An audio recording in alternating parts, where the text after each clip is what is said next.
I realized that as an expat, there is an ideal time to move. Not perfect, an ideal time to move. November, moving to Europe from a tropical place, I think is hard. Yeah. We moved in November, and then that was the winter time, the gray weather.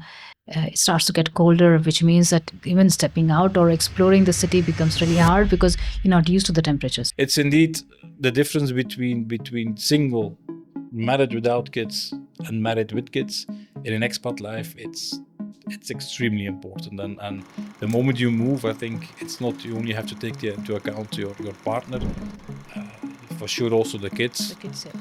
What is most Well, most important? I don't know. I think it's a difficult one. You really, the moment you have to move, I think as a family, you really have to kind of accept it. And I think also you have to, as a family, also like discuss where are we going, yeah. what are the pros, what are the cons, and I think that's the most difficult one. You've been to Italy, Sweden, US. Sweden, it was an expat contract. In India, of course, 3 times. How do you see the registration process, like opening a bank account, getting a SIM card? Was it easier in Sweden than in India? Well, in Italy, I was not really expat. I still I was on project base, so that's quite easy. The moment I came to India the first time,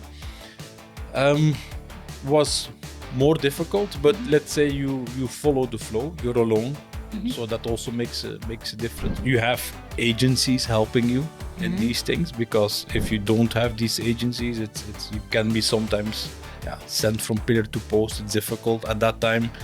Not much digitalized. Now it's much better. But at that time it was all the paperwork and going to the right person and following the queue and the process. So, but you have to just follow. But to be very honest, when you think about it, for me, I was expecting things to be much easier going to Sweden. Yeah.